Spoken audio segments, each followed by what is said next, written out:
Welcome to the 13th week. Can you believe that? 3 months? It's like, what? Crazy. Um, anyway, the highlight of my week are these Thursdays calls.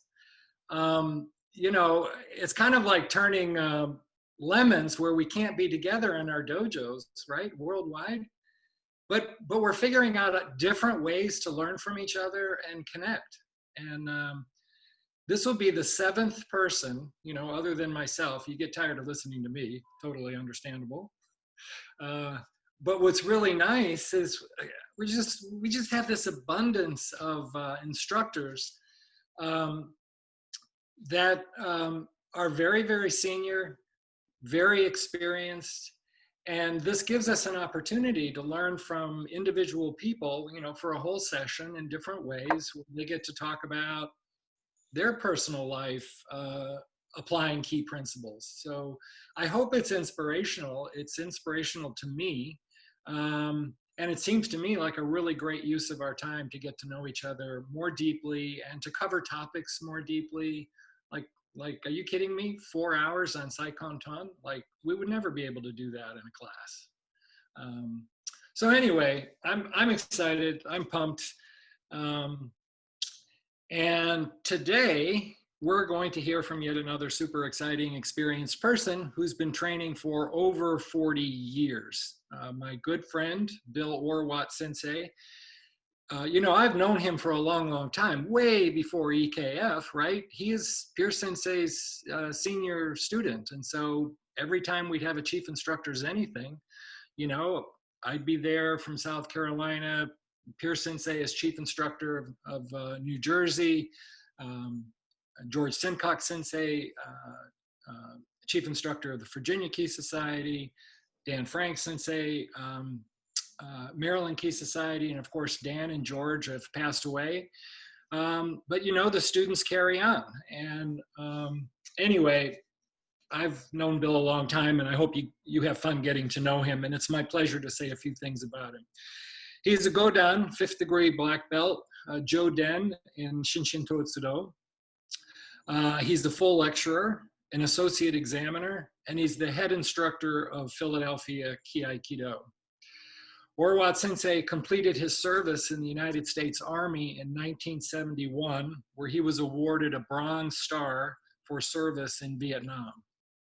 He graduated from Temple University with a bachelor's degree in 1975, and he received an MBA in 1977.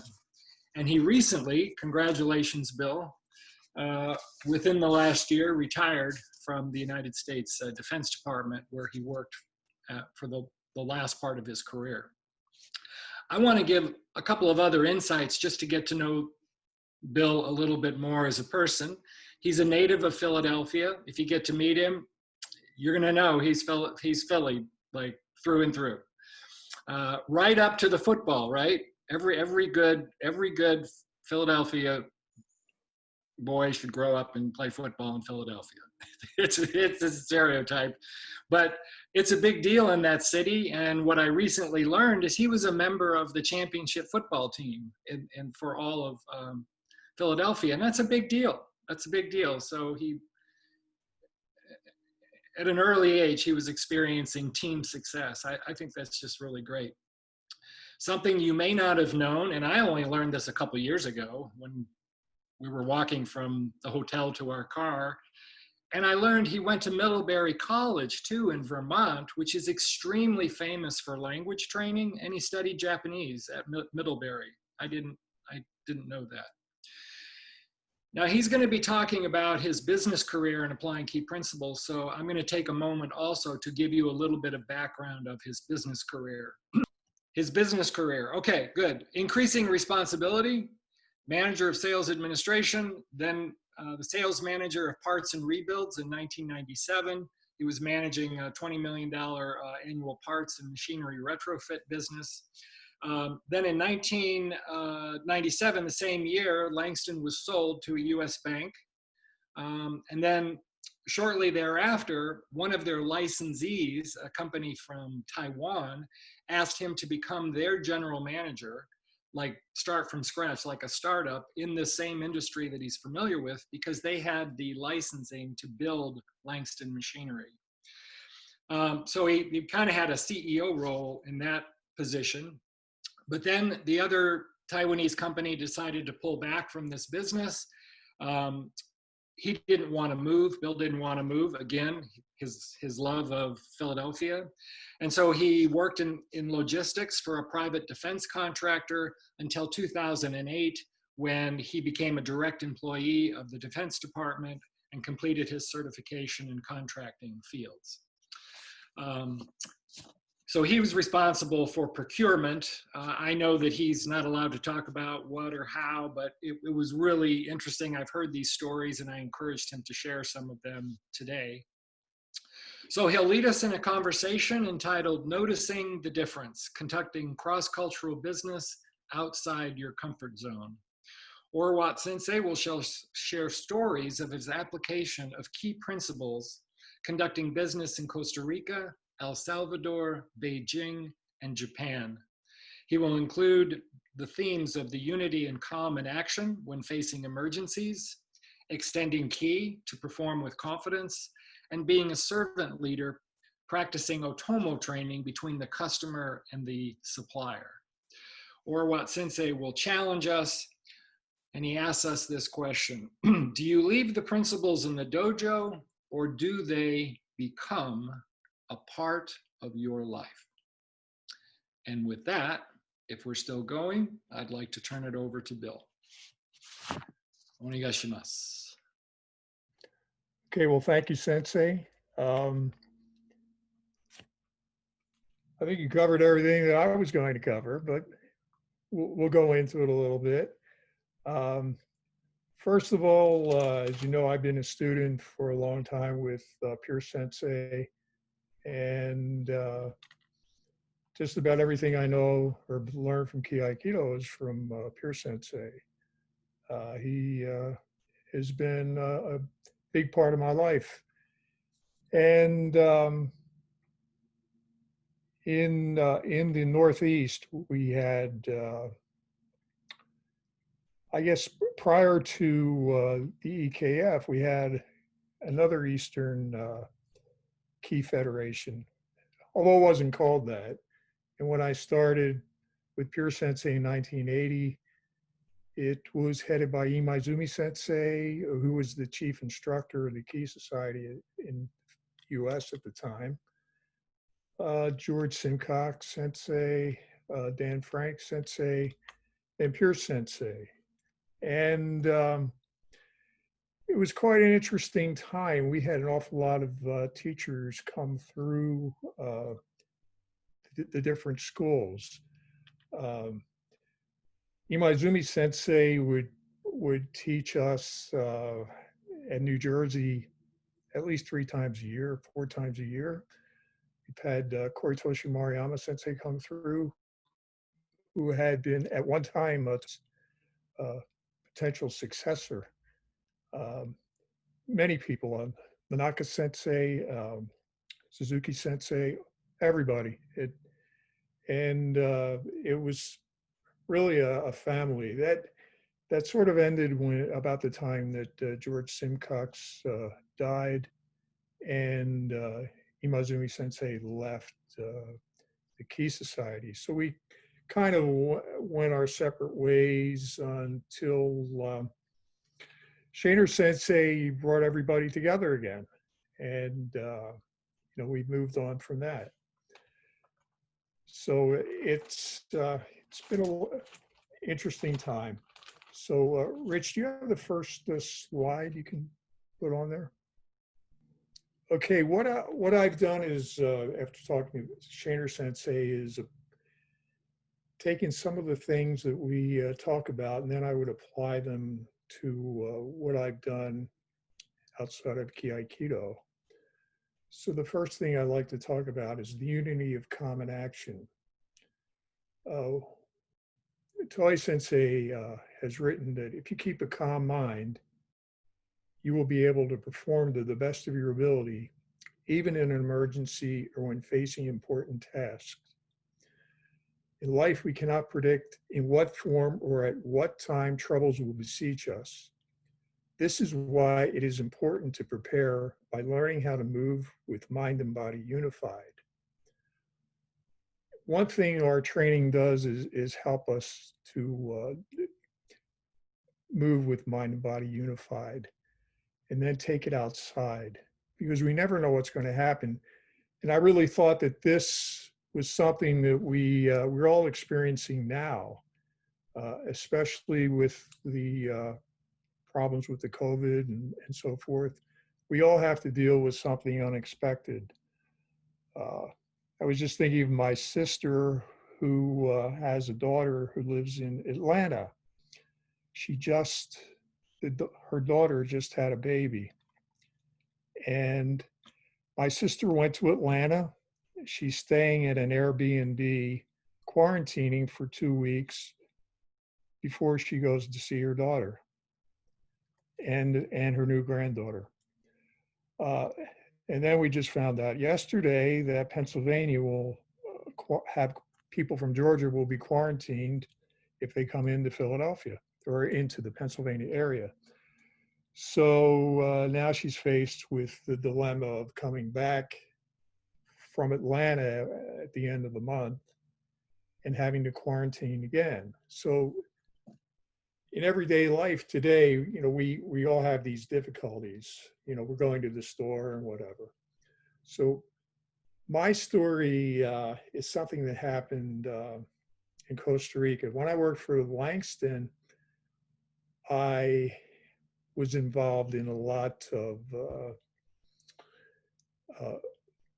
conventions and trade shows in different parts of the world, primarily in Latin America.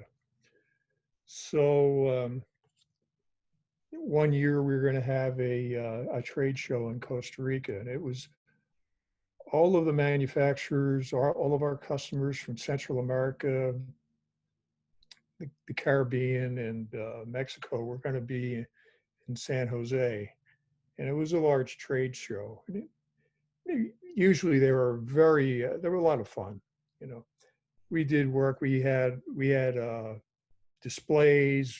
We met customers. There were speeches, dinners, all sorts of things. So the week before, I had one of our service people go to Costa Rica, and I said, go down, go to all our customers in the area, make sure that our machinery is running very well in our customer plants.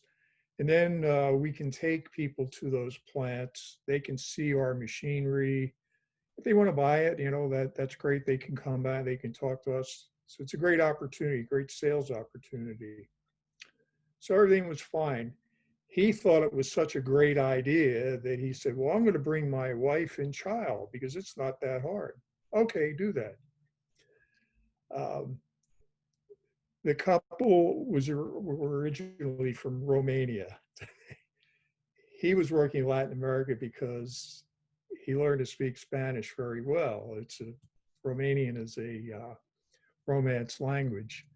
His wife did not speak Spanish. She did not speak English very well. But it was a great time. She was just going to stay at the hotel with her child. So I left on a Sunday from Philadelphia, and I went to San Jose, Costa Rica. Upon arrival at the hotel, one of our agents walked up to me and said, Bill, you have a problem. I said, really? I said, yes, your serviceman was in a head-on collision yesterday going to a customer factory. He's in the hospital right now, and he's in and out of consciousness. What are you going to do?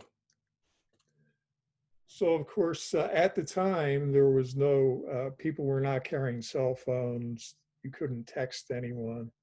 So, okay, we'll have to have a plan. So that week, what I did was every morning I would go to the hospital, check on the employee, Then I would call the company and say, you've got to do something about this. We've got to get this person out of Costa Rica and up to a hospital.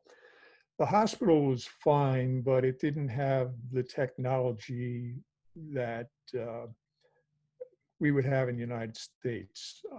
I can't speak for Costa Rica now, but at the time it really wasn't that great. So my first job was, of course, to take care of him. And then I had to go to the show, take care of the show, represent the company, take care of my coworker's wife and child, talk to the doctors at the hospital. So this went on every day, and every day I would go to the hospital.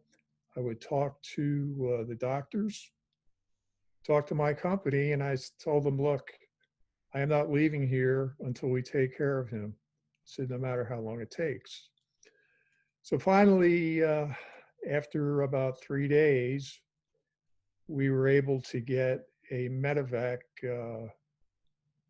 into Costa Rica. Actually, we had a Learjet fly in. I got his family, took them to the hospital. The emergency people came, put him in the ambulance, took him to the airport.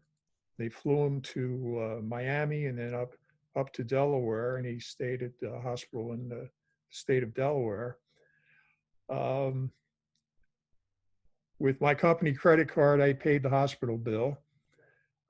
I also had to carry all of his luggage. An interesting occurrence was on the way out in Miami. I thought I was just walking through customs, and at the last second, one of the customs officers stopped me and said, "What are you doing with all this?" So through every what I did was I just very calmly told him, I've been at this trade show, we did this. And finally he said, fine, okay, go ahead. But this is an instance where you have to be calm, you have to maintain one point, you have to be positive, and you have to be definite in what you're saying. You just can't say this is just something that someone else will take care of. You are responsible.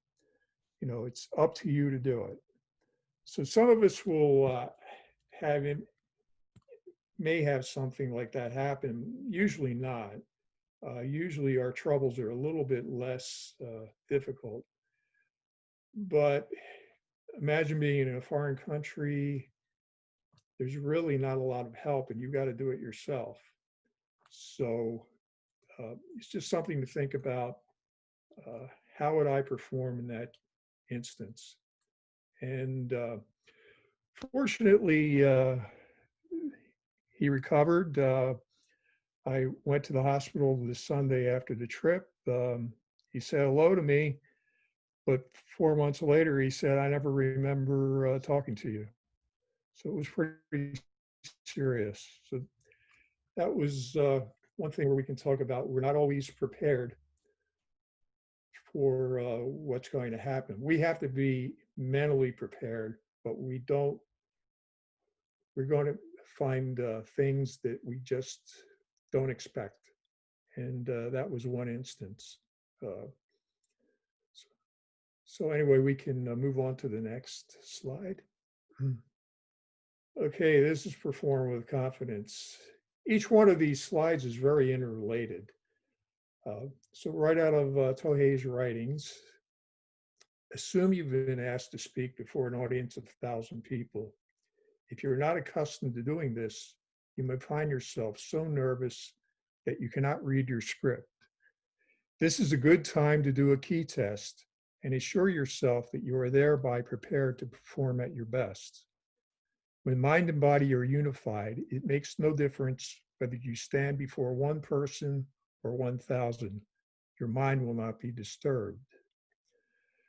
So before doing any public speaking, you may want to do a little key test, do some key breathing, whatever. It'll help you. Um, I have had extensive training, especially in the government. One thing about being a government employee, you spend an awful lot of time in training. I felt like I was back in college, and I actually enjoyed it, but training is important. So one thing that we had to do was briefings. Anytime you're in an important job, you have to be able to brief your superiors and do a speech, put a presentation together, and justify why you want to perform some kind of an action. So the training that I had to do was 3 days, and then the third day, each of us in our class had to do a presentation in front of the television camera. And then each of us would go with the instructor and be evaluated privately watching the monitor. I can tell you that there were people that could not do it. They froze so bad that they just could not complete the presentation. And it was sad because some of them had the most professional voices. They could have been on television, but they just could not perform. So people asked me, Bill, how did you do it? And I said, well, I have to tell you, I study this martial art. It's called kiaikido. And my teacher tests me all the time. And we do things like this, and we learn to be relaxed so that we can get up and perform. And they said it's been a great help. And I did try to help them. I said, if you do these things, this will help you to be relaxed. And remember, everybody in this class is betting on you to do well. They want you to do well. So don't look at them as something to be afraid of. Don't get nervous. So anyway, I was telling Shaner Sensei, the Pure Sensei would do things like this all the time. If you continue to train and you're persevere, then you should be able to maintain your 1 point, be able to keep extending. I can remember taking the Chuden test. We were at the Maryland Key Society, and it was their summer camp. And Kataoka Sensei was teaching that week. And of course, the last day of the class, there were key tests.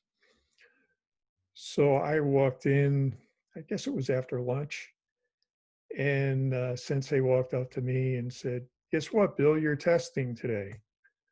So with 5 minutes notice, I had my Chuden test. And so you have to be able to perform.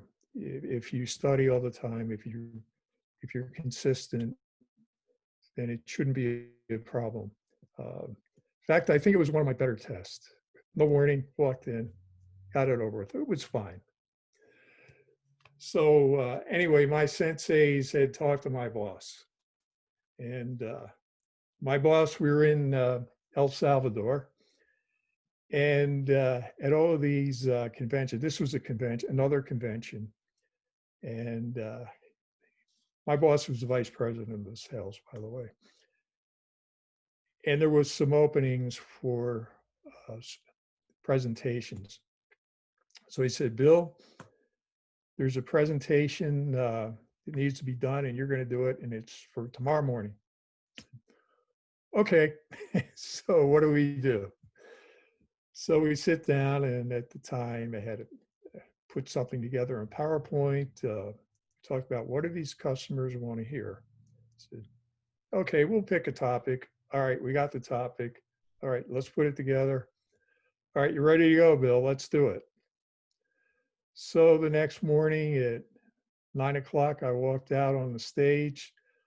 There were 250 people out there. About 200 of those people only spoke Spanish. The facility had simultaneous translators, so that wasn't bad. And I went out, did the speech. Everything was fine. Everybody enjoyed it. It was something that they were interested in, and I was able to do it. And one of the reasons I could do that was because of the training in Kiaikido. Said there's a lot of benefits to what we do. Those 5-minute notices for key test. Bill, get up and lead class today. All of that. It all adds up and makes things interesting. So after that, we go home to the United States. We're back at the office, and my boss says, all right, Bill, since you're able to do that, I want you to go to Beijing. I said, we've been invited to Beijing to do a short seminar, and you're going to lead it.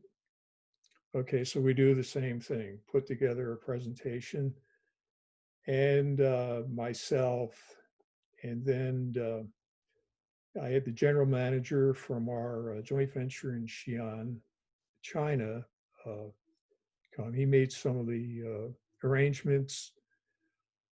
Another employee from our parent company in Singapore, a branch there, came up, Chinese guy who was going to translate.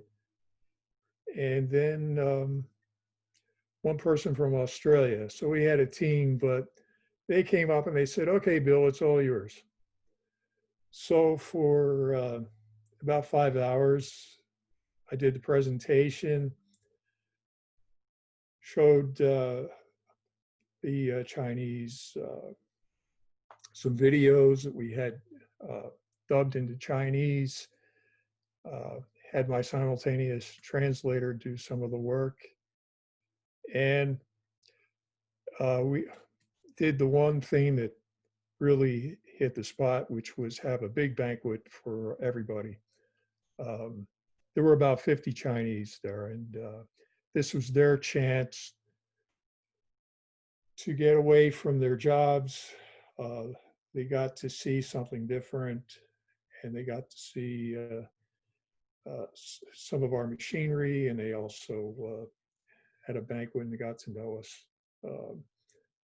So again, it's the preparation that we have from our studies that makes this possible.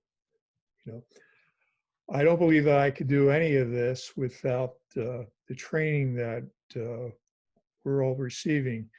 Every day when we go to class, it's not necessarily a lot, but it's a cumulative thing. And gradually you begin to learn more and you become more confident. So Toi Sensei says, when you're testing someone, you start at the lowest level. As the person gains experience and confidence, you increase the difficulty and so forth. So you work to the level. And that's what happens with what we do. We're able to perform, and as we go along, we become a little more confident. Okay, then I have another slide, number 3. Okay, so this is put yourself in the place of your partner. And this requires the power of observation. If your mind is calm and your body relaxed, then you can easily understand your partner's mind and movement of ki. It means to put yourself in your partner's place, understand what they want, and lead from there. Back in the 1980s, because of my knowledge of Japanese and some of my other interests, I was able to go to Japan for a while, and I spent a week in Osaka at a company called Rengo. Uh, Rengo is the largest manufacturer of corrugated boxes in Japan. They also have factories in Indonesia and Southeast Asia. And they've recently, in the last few years, opened a factory in Honolulu. So they're even in Hawaii. This company also was involved in developing new machinery. And I went to their research and development office in Osaka. And at the same time, some of my coworkers from our British division came because they were going to do a film. So for the week, the Japanese people at Rango took care of the three of us. I didn't need any help, but I just went along with everything they did. From the moment we got up at the hotel, the our hosts from Rango met us, took us to factories, gave us demonstrations. We had uh, lectures at the company, and they would take us out to dinner every night. They did everything they could imagine to take care of us. They were what you, at the time, I wouldn't have said it, but they were otomo. And it was a great experience. Anyway, what happened in the 1990s, my company in Rengo decided we were going to sell some of their machinery in the United States. So we were having our 100th anniversary at Langston. And as part of the anniversary, we were bringing a Japanese machine over for demonstration. And to do that, Rengo had to send a serviceman to do the installation in our factory. And it was going to take about a month. So the man that they sent had never been in the United States, knew very little English, and could not drive. Could not drive in New Jersey. If you know anything about New Jersey, there's very little public transportation. It's very difficult to get around. If you can drive, you can go from your hotel back and forth, and it's fine. Well, this poor gentleman was going to be stuck somewhere in New Jersey at a hotel, and then somehow he was going to get to the company and back. So when I was told this, I immediately said no. I said, we're not going to do this. I said, I'm going to take care of him. I said, so what you're going to do is put him in the hotel. It was a Sheraton Society Hill in downtown Philadelphia. It's a nice area. I said, from there, there's Japanese restaurants in walking distance, and we'll take care of it from there. So when he arrived, I met him, brought him to the company. We booked him into the Sheraton in Philadelphia. And every day for 1 month, I picked him up every morning, brought him to the company, made sure that the people in the factory were taking care of him. When he was finished work every night, I would pick him up and I would bring him back to the hotel. I brought him also to some of the restaurants so we'd be familiar. So pretty soon he was acclimatized to working there. He knew the people in the company, but the whole time I made sure that he had a good trip, and that it wasn't too difficult on him, and it worked out pretty well.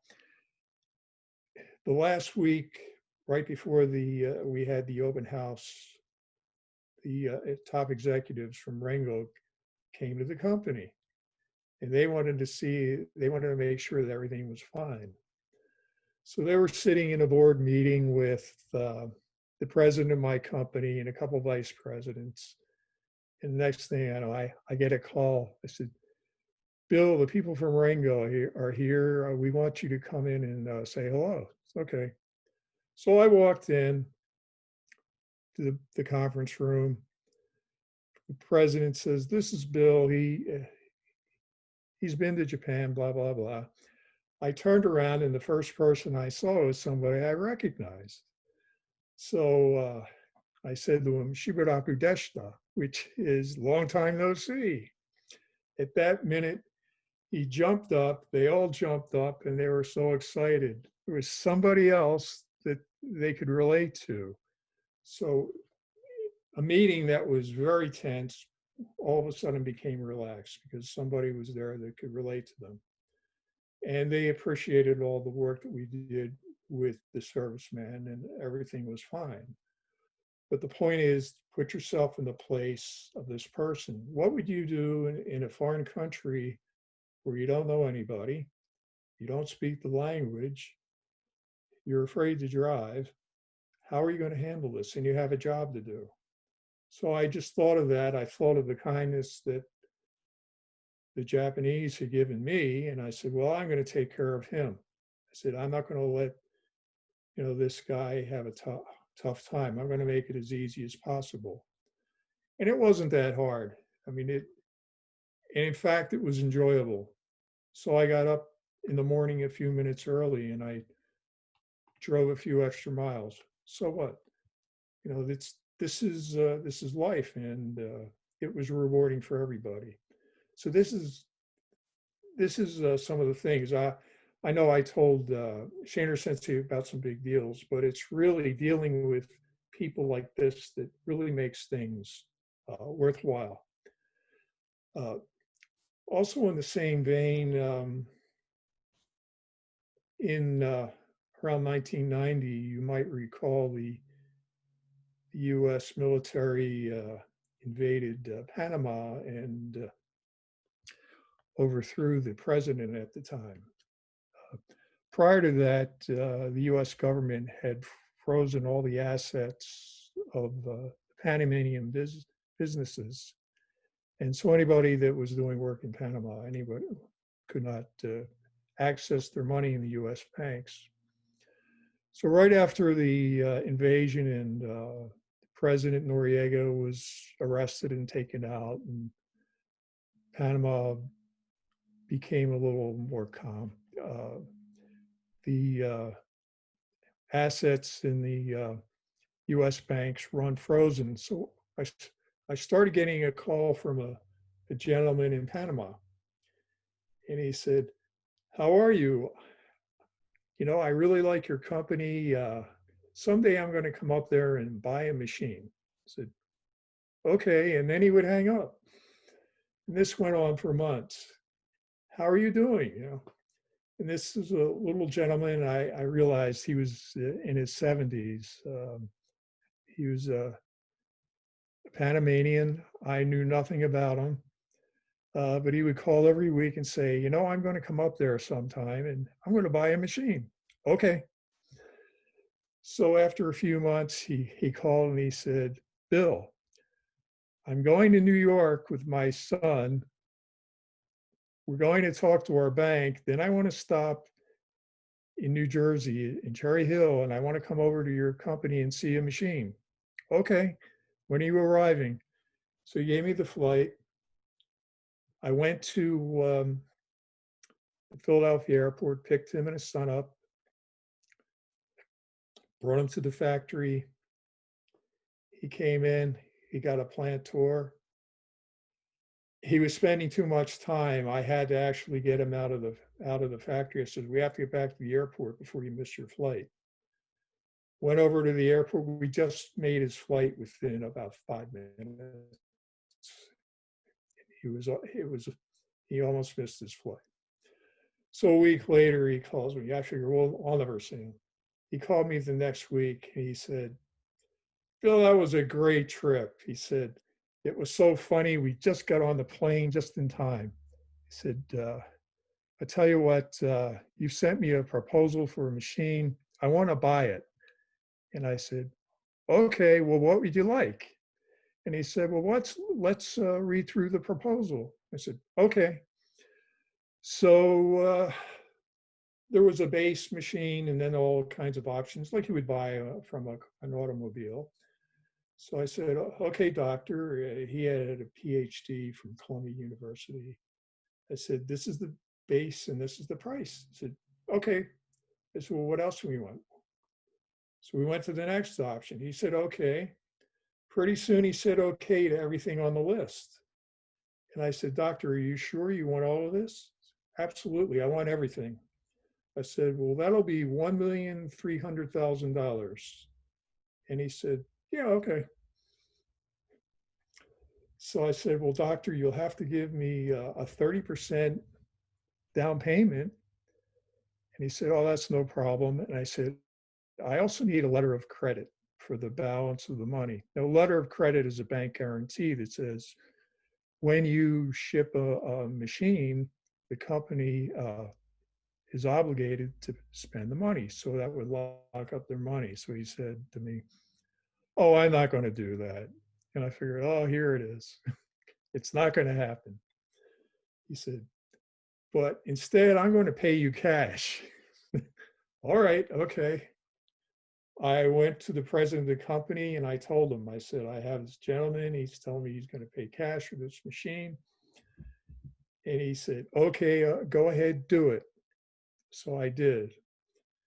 And the president of the company knew who this man was. And he said, you know, there's a story behind this guy. He said, but I'm not going to tell you. All right. So from that point on, as a salesperson, you think the normal salesperson sells a machine and that's the end of the story. That was the beginning of the story. From that point on, I was the doctor's otomo. I spent all of my, not all of my time, but quite a bit of time making sure that that machine was the best machine that would ever run. So I would talk to our installation people. I said, what do we need in Panama to install this? He said, what do they need in the factory? He said, well, they need the air supply. They need make sure the electrical supplies. I said, what about other things? He said, well, we need grout. We need bolts and so forth. They said, I'll tell you what, we'll put it into the package. Okay. So finally the machine shipped to Panama and it was installed.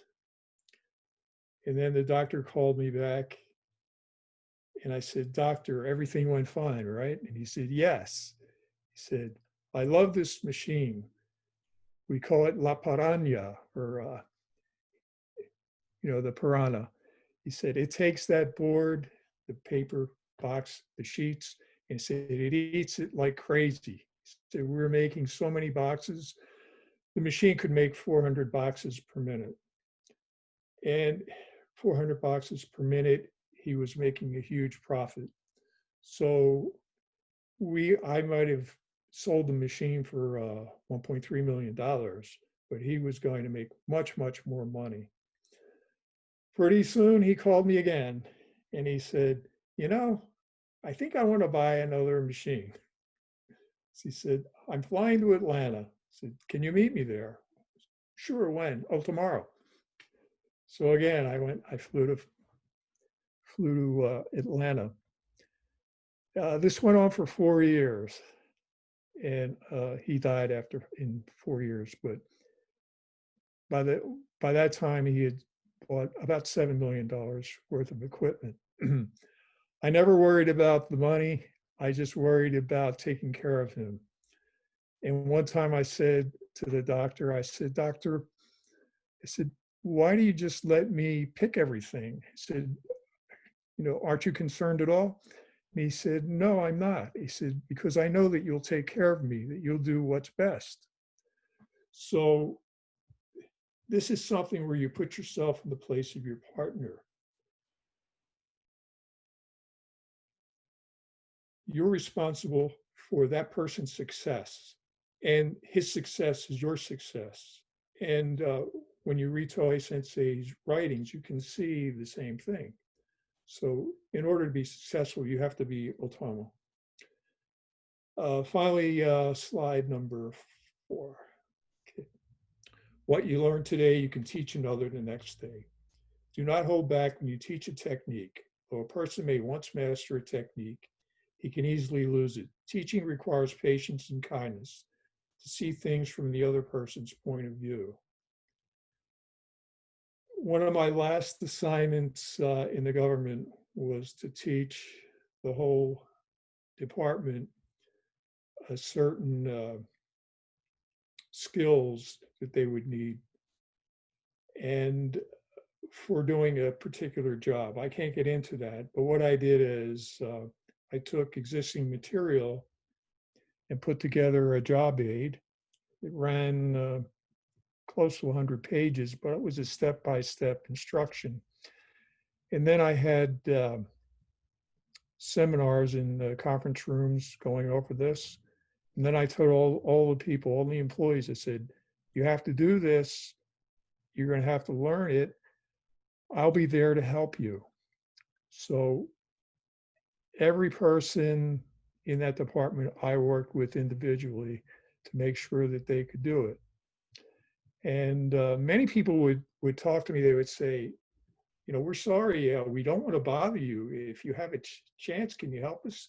I said, of course, I'm coming over to see you now. So we would sit down and maybe for an hour, we would go through what we were doing and they were fine. So one of the things I liked about Toei Sensei in one of the books, The Way to Union with Ki, he says, you have to teach as much as required. If you do it 10 times and they still don't get it, do an 11th time. It doesn't matter. It's part of being a teacher. You have to do that. I said, so anyway, I think that covers everything. I'm surprised we're almost running out of time. So if anyone has any questions, and is there any, Rich? And we can go over that.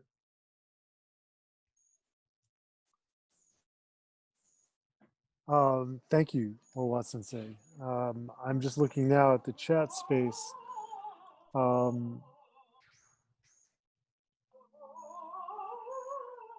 I think I don't see any questions, but I know you had a few extra slides, and I wanted to make sure you had an opportunity to show them because I know they are of a very special individual. That's right. Most of you have only seen Pure Sensei in the last few years. Pure Sensei's in his 80s, but in his time, he was a pretty dynamic guy. So here we are at the Virginia Key Society summer camp in 1988, performing Taigi 17. Simcox Sensei always enjoyed having a Saturday night special. And what it would be is everybody would get up and do a demonstration. So here's Pure Sensei doing Taigi, which he always loved doing Zagi Handachi.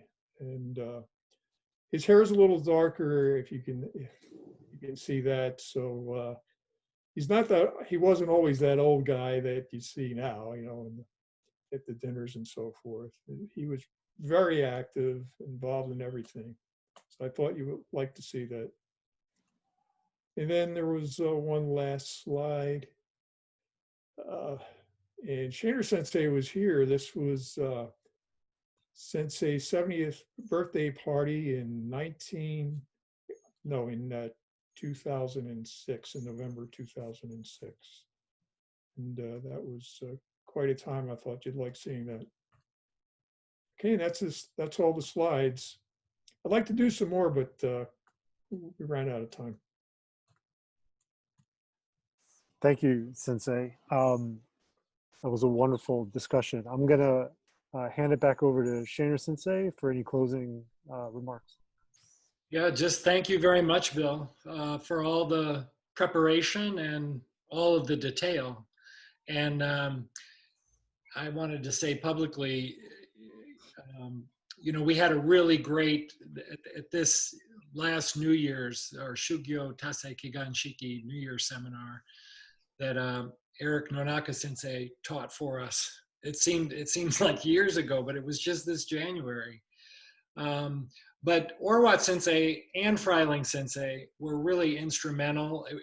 I think everyone really appreciated our surprise celebration for Pierce Sensei at that seminar, keeping it a secret where everyone knew. And, you know, we were celebrating his 60 years training. And Kaicho Sensei wrote a really nice tribute to him, and I think it was all our pleasure to be able to celebrate that together with him. But Orwat Sensei and Freiling Sensei worked behind the scenes to pull that off, and what a beautiful evening that was. And I know it meant a lot to Pierce Sensei. Before I say goodbye for this week, let me tee up next week. I'm really excited about this. Actually, this will be Dr. Dan Atwater Sensei. So as Dan wrote to me, sorry, I'm going to put it this way, Dan, but Dr. Atwater Sensei writes to me and he goes, Sensei, are you interested at all in hearing from somebody a little bit younger? And I thought, well, actually, that'd be a really good idea. So, Dan is our secret weapon. He is the head instructor of our newest dojo in Indiana. And he landed in this incredible, he'll talk about it, but Earlham College is, well, I guess I'm saying I love it because it's very much like Furman, private liberal arts school. Dan is a biologist and assistant professor. And next week, he's going to lead a conversation. Forgive me for reading his description here. Aikido in daily life. What I learned running by trees. In order to illustrate examples of how we experience universal principles beyond the dojo, Atwater Sensei will share stories of how running and Aikido have overlapped to impact his life. He will discuss the value of discovering our inner nature, how to perform kyatsuho on the run, and why racing, that is run racing, is like a key test. And he will also discuss how to love and care for our future self. So I know, because I've seen his outline, he's given a lot of thought to this. He's a super interesting guy. Again, a biologist by training, and I'm going to enjoy doing a more thorough introduction next week. But Dan, I see your face there. Do you want to unmute yourself and say hello or tee this up? Yes. No, thank you, Sensei. That was perfect. I'm really excited about it. Thank you for giving me the opportunity. Okay, very good. Well, so we're going to hear from youth. By the way, Bill, on that picture, notice the white here? Like, I actually had dark hair in that picture you showed. Anyway, all right. As always, you know, I look around and I see your smiling faces. It's a pleasure to see you from Japan, from Germany, from Russia, throughout the United States, and I really appreciate it. And I wish you all the best. Be positive and grateful every day. I love you, and I'll talk to you next week.